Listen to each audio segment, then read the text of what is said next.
All right. Good morning, millionaires. Good morning, millionaires. My name's Haziq Ali. Happy Monday. TGIM. Thank God it's Monday. I hope you're feeling great. Hope you had an incredible weekend. I know I did. Man, we was going hard all weekend at this franchise convention, right? It was amazing. Like some of the ideas that you got just from being around other entrepreneurs was mind blowing. Did you know that the brain doesn't work off pressure? The brain works off stimulation. You know that?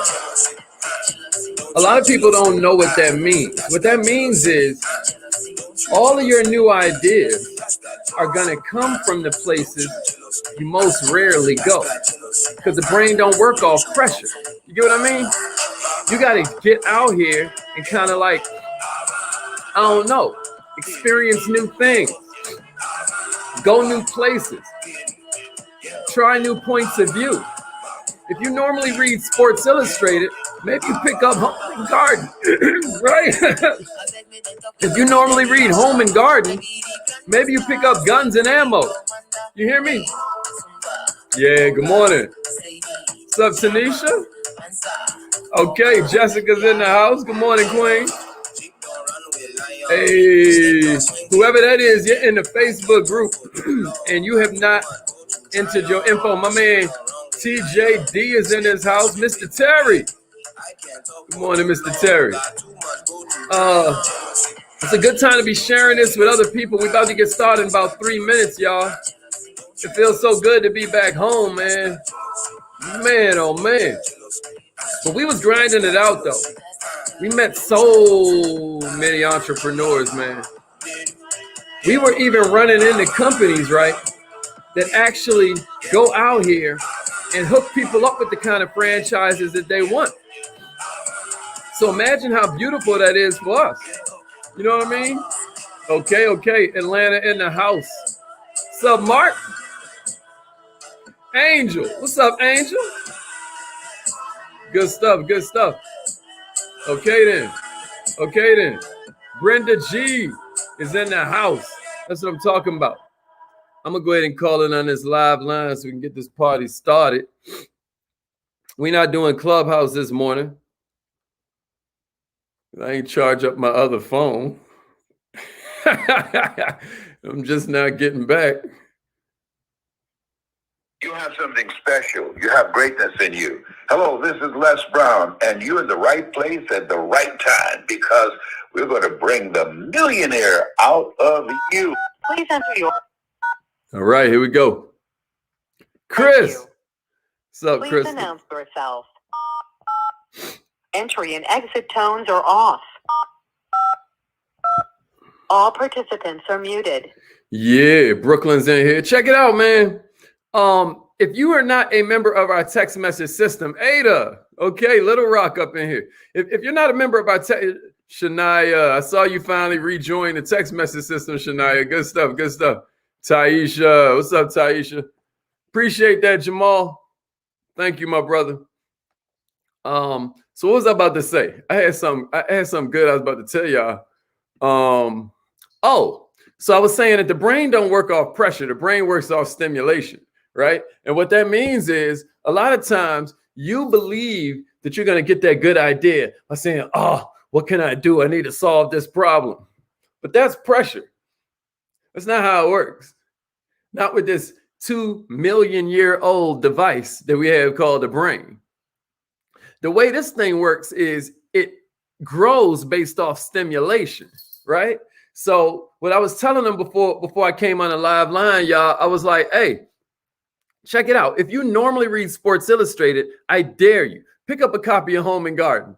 Next time you're sitting in the dentist's office, pick up the magazine you don't normally read and watch how many ideas flood your brain. Now, it might not even be a whole bunch of them. It might just be one, but that one idea might change your whole day. It might change your whole week. It might change your whole life. But what I want to ask you this morning is, why do so few make it to the top? Why do so few make it to the top? Everybody wants to be a success. That's what everybody prays for. That's what everybody ostensibly is working for. But why does it happen for so few people if everybody wants it? My man Travis be going hard out here. I love it.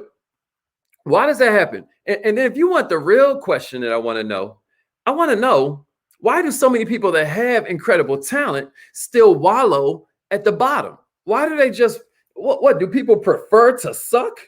Do people prefer to have no money? Do people prefer to just be average? I don't think so. But I do think that it's a heck of a question. I think it's a question worth asking.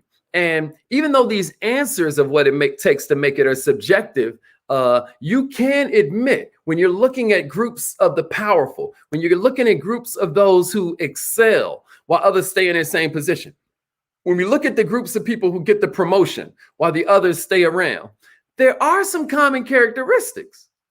It seems like there are some little pieces in there that make it so that, damn, I can predict that this person is going to be successful, or damn, I can predict this person is going to be failure. But as I run through these 7 I got for you this morning, what's going to blow your mind is that ain't nothing going to be mind blowing. I'm not going to tell you one single thing that sounds to you like rocket science or like brain surgery. That's not how this is going to work this morning. But I'm going to tell you what, Diamond checking in, Kim checking in, y'all checking in back to back. I love that. I love that. I don't know if y'all playing that or what. That's what's up. So check it out. Let's run through 7 attributes of entrepreneur leadership. You're an entrepreneur, so you're already a leader. But if you want to become a leader amongst leaders, I got 7 different categories for you to look at that I think is going to change everything. If you're ready for number 1, give me a number 1 and a share. Give me a number 1 and a share. Give me a number 1 and a share. Let's get this party started, y'all. Y'all ready? If you're rocking with us on the live line, put a number 1 in your notes, circle that thing, and then shoot somebody a text message. Say, hey, come get on this line. Check it out. Check it out. What I will do, right? That's how you join the text message system. That's how you join the text message system. Let's go. Let's go. Text message at MillMind to the number 81010. That's what I was about to tell you guys. You know, one of our tribe members, Miss Mama Mahasin, Queen Mama Mahasin, she's having a little bit of difficulty. So what's the good news? What's the good news? For me and you, that's good news because we get to earn some blessings. Yay! Just by helping somebody, we get to earn our way into heaven. Isn't that wonderful? Who's excited about that? So we started a GoFundMe for Mama Mahasin. She has an incredible opportunity on the line, but she needs a little help kind of like getting it there. Like there's a couple little things that she needs to do. So we set up a GoFundMe. If you're a member of the text message system, then you'll get a little link for it today. And I can't wait to see how Millionaire Minded comes to the rescue. I appreciate those ones. Appreciate those ones. Let's get it. Let's get it. All right, here's the first one I got for you, y'all. The first one is self-belief. Self-belief. Self-belief. I want you to think about this word, self-belief.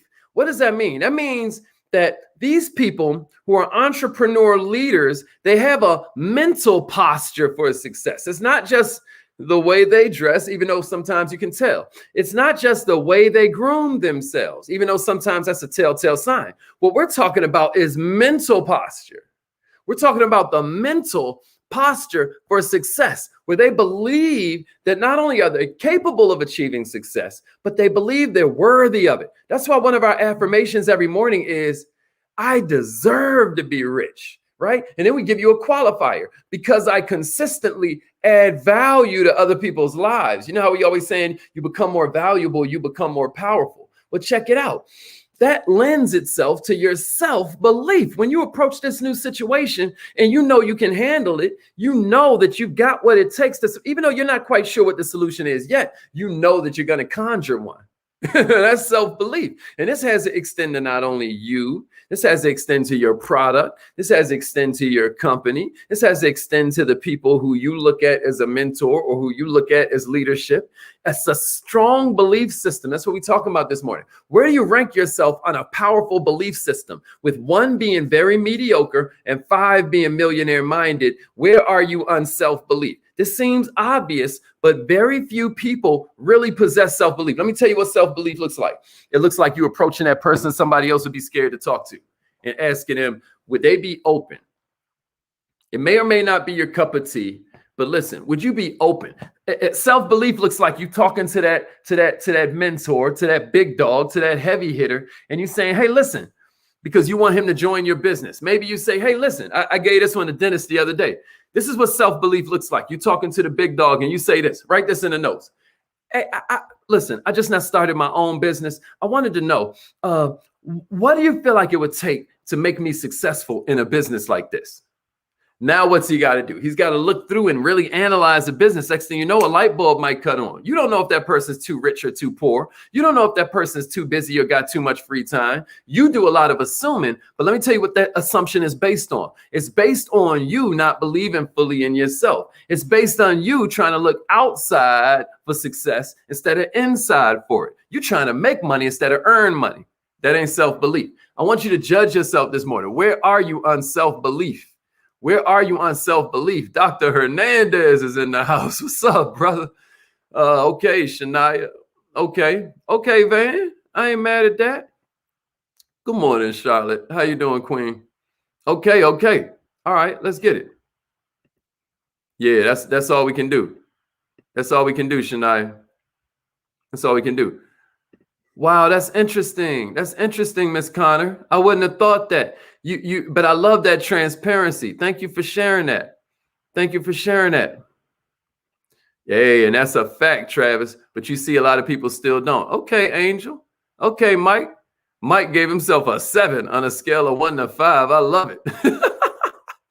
All right, here's the second one, y'all. Here's the second one. And honestly, this second one is the crux of being millionaire minded. Here's number 2, y'all. Rate yourself on where you are 1 to 5 on taking advantage of opportunities. Taking advantage of opportunities. Where are you 1 through 5? Now, what do we mean by taking advantage of opportunities? You always hear me say, you don't see with your eyes, you see with your mind. Or you always hear me say, you don't hear with your ears, you hear with your mind. Is that a fact?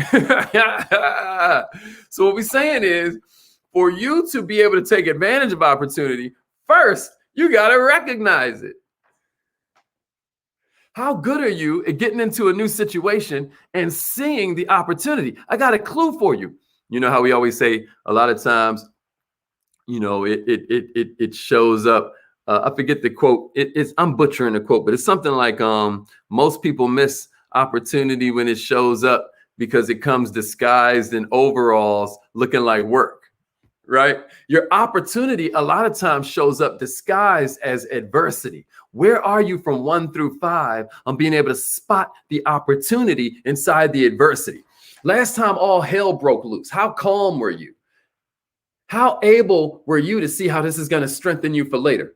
Man, I give it to you in a real simple kind of illustration, like customer service. Man, I get excited when somebody has a complaint. Why?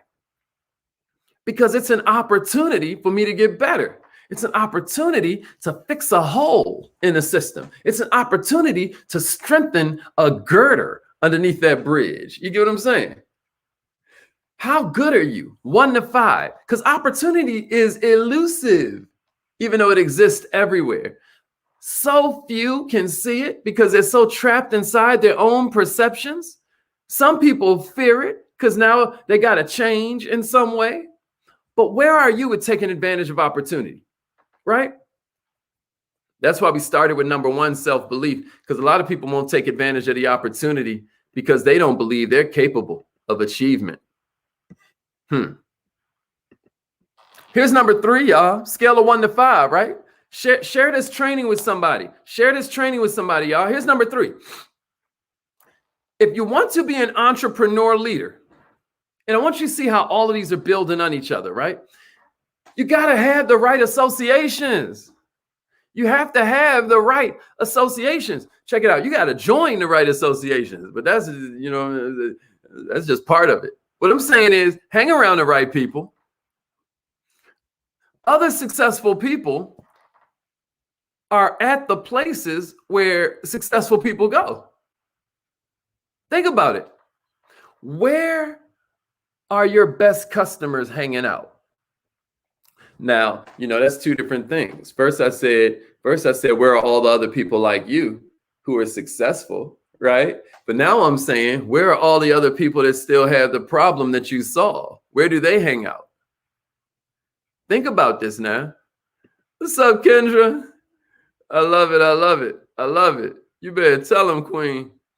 Yeah, so think about that now. What group? Let me see some groups that you've joined lately. I know some of my 90-day challengers, some of my 90-day challenge winners have been spending time joining new sorts of like organizations. Can somebody tell me, can somebody put in the comments some of the organizations that maybe they've joined since this 90-day challenge has started? Anybody joined any new organizations? Anybody want to share that? We're trying to give people ideas. We're trying to give people ideas. What are some organizations that we can join where we know our best customers will hang out? Like if I'm in financial services, what are some organizations I should join? If I'm in health and wellness, what are some organizations I can join? If I'm like Terrence and I sell life insurance, what are some organizations I can join? Yeah, appreciate that, Allie. Okay. She joined the Port City Young Professionals for everybody on the Millionaire Mind Line. Diamond joined Toastmasters, the Chambers of Commerce. I can't tell if we're saying we join these or we're saying these are organizations we could join. Kim and Diamond both joined Toastmasters and the Chamber of Commerce. Do y'all see how these sisters right here are like twin flames? Do y'all see that? That's amazing, right? Diamond, BNI, incredible organization. Georgia Reality Wholesale, talk to me, D. George, talk to me. Chamber of Commerce. People looking for homes. Let's go. Local chambers. My Black Colorado, Chamber of Commerce. Let's go. Let's go. What are some organizations that you're joining, y'all? Okay, then. Okay, then. I love that. Everybody's mentioning the Chambers of Commerce. Toastmasters. You can Google that, Kendra. You're going to Google that, and then all kinds of places are going to show up. Woo! Now, here we go. Diamond says she's actually starting a referral organization. I hope everybody caught that. Share this with an entrepreneur who needs to hear this. One of the most powerful things you can do to create the right associations is put together the event or put together the organization. So, I want you to remember, if you want to have the right associations, you can join an association of everybody who you want to be like. You can join an association of everybody who has the problem that you solve, or you can start an organization for one of those reasons. You can produce an event for one of those reasons.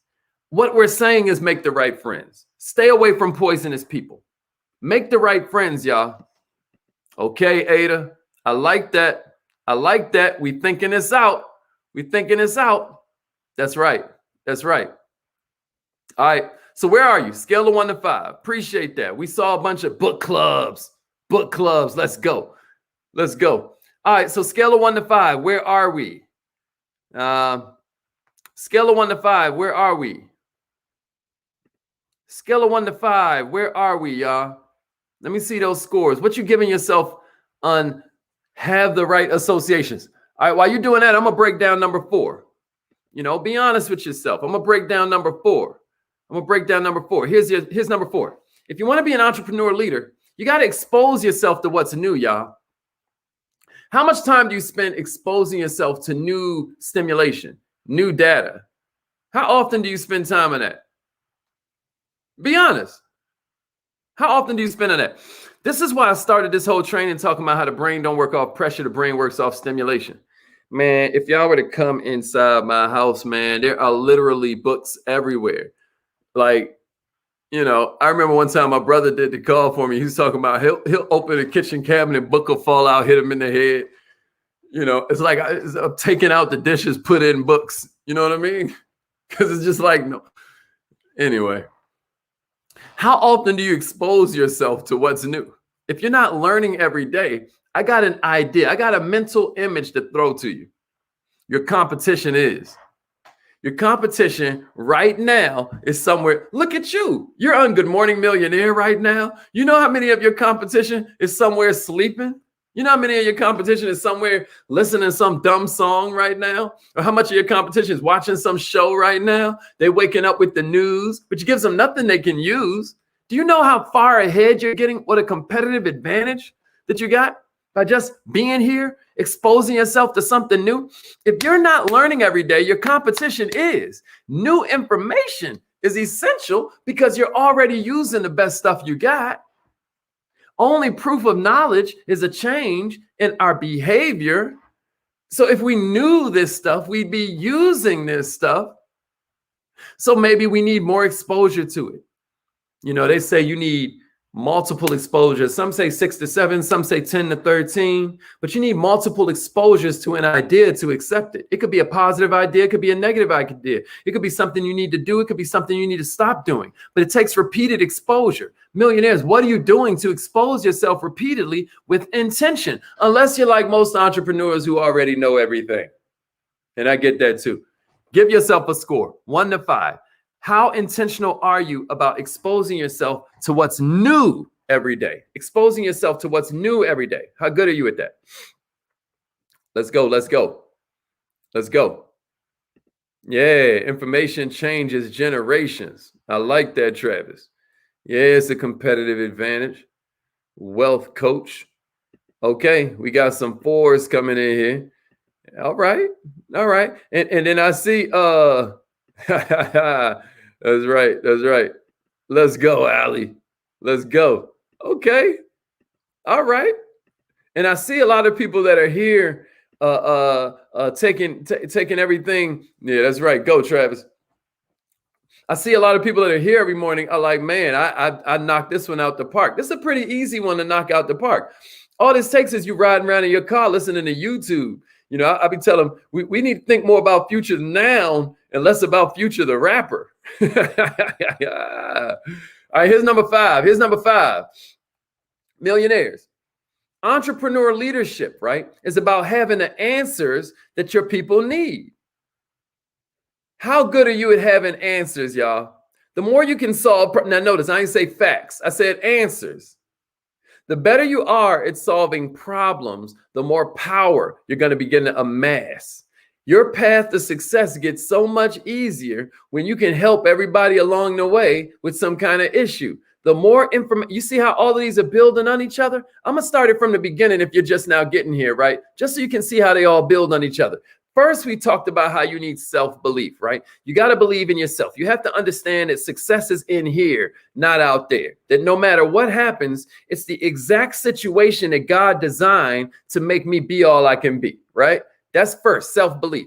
Then after that, we have the self-belief to take advantage of opportunities. Sometimes our belief system won't let us see it. And then sometimes our belief system won't let us seize it.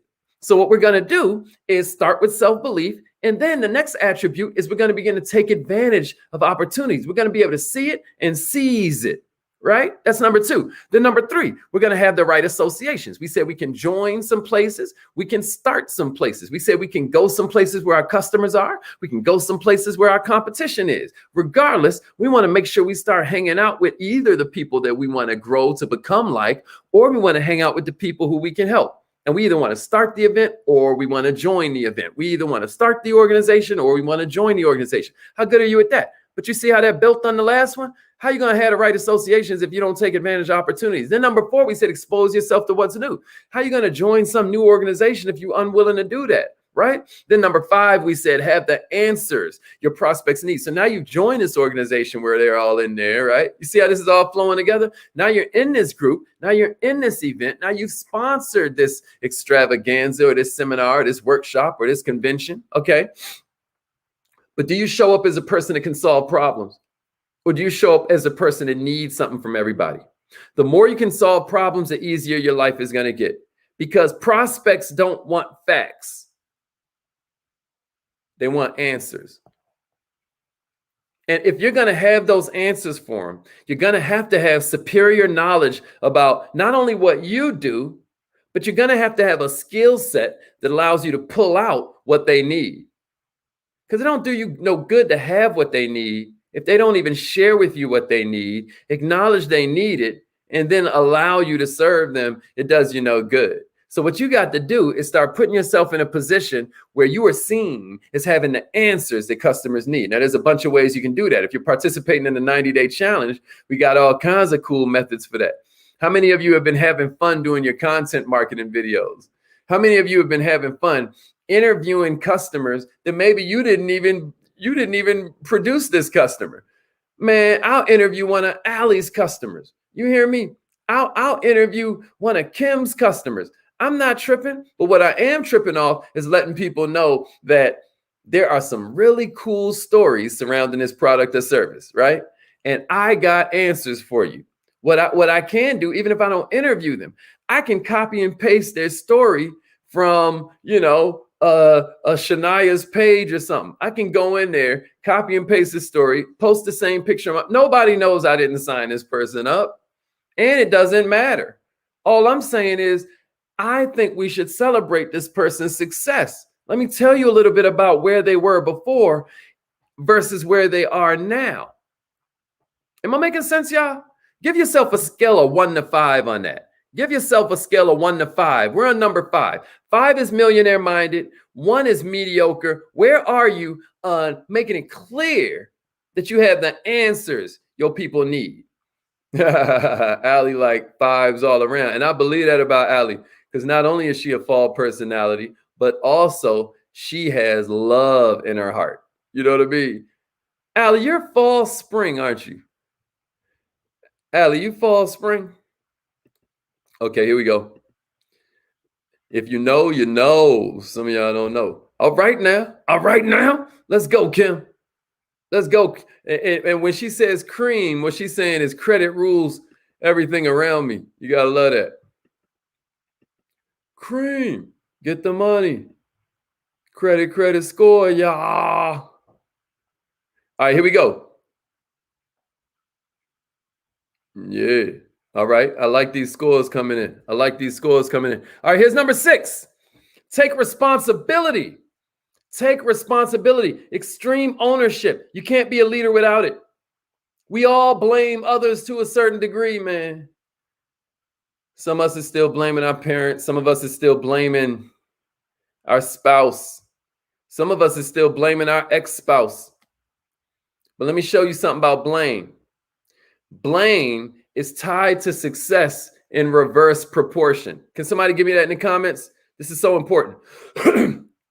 Nah, Allie, this is important right here. This is important. I need somebody to write this in their notes. Blame is tied to success in reverse proportion. Just write it down. I'll explain it later. Blame is tied to success in reverse proportion. I'm going to explain it in a minute, but write that in your notes. Somebody give me that in the comments. Blame is tied to, now we all blame people to some degree, but I'm just giving you a jewel this morning. Blame is tied to success in reverse proportion. It's tied to success in reverse proportion. Blame is tied to success in reverse proportion. What do we mean by that? The lower your degree of blame, y'all, the higher your degree of success.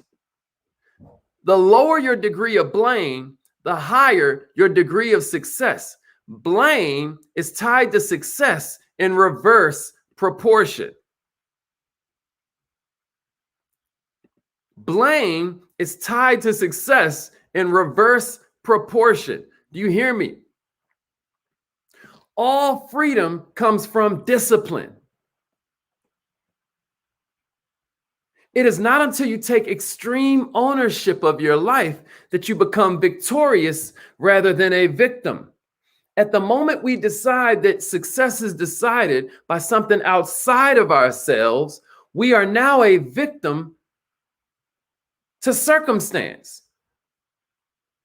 We are now a creature of circumstance. But the devil's a lie. We're really a creator of circumstance. What we're saying is get the job done. It don't matter what pops up. Everything that pops up has been specifically designed to pull out of you some greatness that you didn't know was there. Get the job done. Petty blame is rampant in today's society on all levels. You see it in corporate America. You see it in politics. But it's the biggest waste of time you can imagine. Here's the last one I got for you. But give yourself, I'm curious. Scale of 1 to 5. Scale of 1 to 5. That's right. You tough, right? You tough, right? Scale of 1 to 5. Where are you? the lower your degree of blame, the higher your degree of success. It's a fact. Come on, Allie. Come on, Allie. Come on, Allie. Yeah, Mr. Terry. I hear that. I hear that. And that's why you're such a great leader. It's a fact. It's a fact. Let's go. All right. Here's the last one I got for you this morning, y'all. So glad you made it this morning. Hope this was helpful to you. Share this with an entrepreneur. Even if you're watching a replay, give us a replay, gang, so we can give you special love because you came and checked in afterwards. Here's number 7, y'all. As an entrepreneur leader, you got to be willing to risk. It's probably the most crucial factor, y'all. No risk, no reward. No risk, no reward. Your brain is a 2 million-year-old device, and it's created for one purpose, and that's to keep you safe. Your brain is not designed to make you happy. Your brain is not designed to make you wealthy. Your brain is designed to keep us alive. What was that rustling in the bushes? What the hell is that coming down the street? Is this person trying to scam me? Right? That's how we're all looking at life. And it's a good thing. But what we're saying to you is that no risk, no reward is the biggest. And now look, you can even get buy-in for why you were scared. And we'll all agree with you. Like, oh yeah, I probably wouldn't have did that. But this is your life, baby. And what I'm saying to you is that no risk, no reward is probably the biggest understatement in all of entrepreneurship. What we should say is no risk, no nothing. Man, we just went to this convention, paid a lot of money to be there, but there's no guarantees. Only suckers ask for guarantees, and only con artists give them. What do you think about that? Only marks ask for guarantees, and only con artists give them. That's not to say as a marketer, we don't want to practice risk reversal, right? That's not what we're saying. Yes, you want to take all the risk off your client. Everybody in the Kaizen Academy knows that, next class, we're getting to the after unit, right? So far, we've been through a whole overview. Then we went through the before unit. Then this past Saturday, we went through the during unit, which is referrals, right? The third R of revenue acceleration is retention, right? Retention. And what we try to explain to people is that retention is always going to be built around relationship and results, right? It's like a multiplication problem. You're going to keep your customers the longer your relation, the more powerful and strong your bond is. And then you keep them, the better the results are that you got them. What we say in Millionaires is we went all the way out to this convention, right? We set up all of this stuff. We paid all this money, and there were no guarantees. Our only guarantee is that we can handle whatever may come. That's the only guarantee. And can't nobody give us that guarantee. That's a guarantee we give ourselves. Millionaires, no risk, no nothing. Man, that's part of number 1 we gave you. That's part of number 2 we gave you. That's part of number 3 we gave you. Because risk is the basis of success. If you want to succeed, you got to be willing to risk that you can get there. You got to have an attitude. It's time for us to go do our affirmation, speaking of attitude. So I ain't going to talk y'all to death.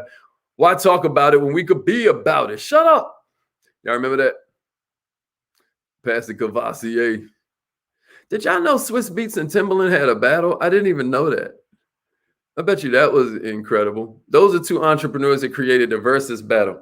I wonder how those things are doing now that COVID is starting to ease up a little bit. But you know what they did? They saw opportunity. Isn't that amazing? If I had time to give stories for each of these, that would have been fun. But we out of time, y'all. Surprisingly, positive attitude ain't a common characteristic like you think. By the time most people make it to the top, they've developed a cynicism that'll blow you away. And it's kind of irreversible if you're too old, if you're too set in your ways, right? But I'm just reminding you again this morning that positive attitude makes success a lot more fun. I'm going to see y'all on the live line. Come join us. It's 8 o'clock on the dot, as we all see by the clock. Love y'all. Repeat after me, millionaires. Let's say it. Let's say it. And just remember, positive attitude makes the journey more fun, man. You're not doing a positive attitude just for the people around you. You're doing a positive attitude because it makes your journey more fun. This is your life. You might as well have fun, man. Damn. Repeat after me. I am so happy and grateful.